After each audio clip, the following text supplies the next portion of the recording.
வந்தே பாரத் ரயில்கள் உருவானது முதல் தற்போது அது சந்தித்து வரும் பிரச்சனைகள் வரை இந்த செய்தி தொகுப்பில் பார்க்கலாம்.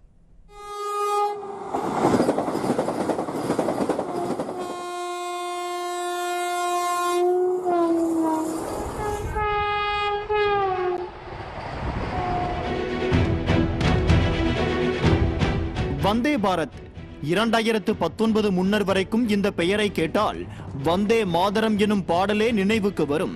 பின்னர் டெல்லிக்கும் வாரணாசிக்கும் இடையே முதல் முறையாக வந்தே பாரத் எனும் இப்பெயரில் வெள்ளை நிற வேகமான குளிர்சாதன இருக்கை மட்டுமே உள்ள புதிய வடிவத்திலான அதிவேக ரயிலானது இயக்கப்பட்டது.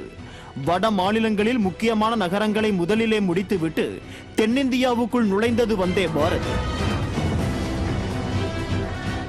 வந்தே பாரத்திற்கு டிமாண்ட் அதிகரிக்கவோ என்னவோ இருக்கும் ரயில்களிலேயே வந்தே பாரத் தான் வேகமாக செல்லும் என கூறி ஏற்கனவே வேகமாக சென்று கொண்டிருக்கும் சதாப்தி, தன் சதாப்தி, தேஜஸ் ஆகிய அதிவிரைவு ரயில்களின் வேகத்தை குறைத்தனர். சரி, அப்படி இருந்தாலும் வந்தே பாரத் வேகமாக செல்கிறதா என கேட்டால் அதுதான் இல்லை. வந்தே பாரத் ரயில்களின் வேகத்துக்கு ஈடு கொடுக்க தற்பொழுது உள்ள ரயில் தண்டவாளங்கள் ஏற்றவை அல்ல என ரயில்வே நிர்வாகத்தினர் மத்திய அரசிடம் கூறியதை அடுத்து வழக்கமான சதாப்தி, தேஜஸ் ரயில்களின் வேகத்திற்கு இணையான வேகத்திலேயே வந்தே பாரத் பயணிக்கிறது. மேலும் பல ஆண்டுகளாக ஓடிக்கொண்டிருக்கும் ரயில்கள் எந்த கால்நடைகள் மீதும் மோதியதாக பெரிதாக செய்திகள் வந்த வண்ணம் இல்லை. அப்படியே மோதியிருந்தாலும் அது அந்த ரயிலுக்கு எந்த ஒரு பெரும் பாதிப்பை கொடுக்கவில்லை.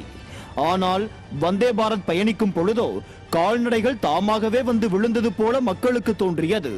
அது மட்டுமின்றி கார் அல்லது பைக் விபத்திற்குள்ளானால் என்ன பாதிப்பு ஏற்படுமோ அதே பாதிப்பு கோடிகளில் உருவான வந்தே பாரத் ரயிலின் முன்பக்கத்துக்கும் ஆனது.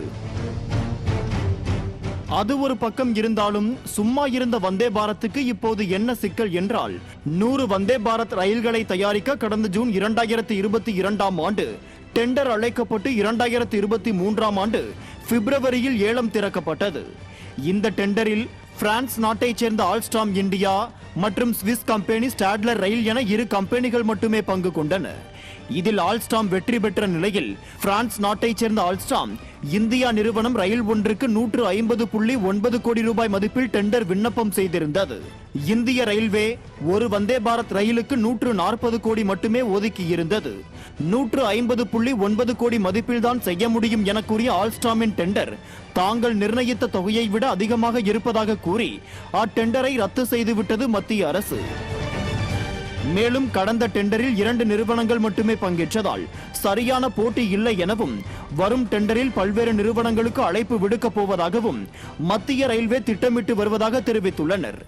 இந்த நிலையில் குறிப்பிட்ட வழித்தடங்களில் வந்தே பாரத் ரயில்களை இயக்க வேண்டும் என மாநில அரசுகள் மத்திய அரசை நெருக்கி வரும் நிலையில் இந்த கை நழுவி போன டெண்டர் மீண்டும் திறக்கப்பட்டு அழைப்பு விடுக்கப்பட்டு எப்போது தயாராகி தண்டவாளங்களில் வண்டவாளம் செய்யும் என மக்கள் புலம்புகின்றனர்.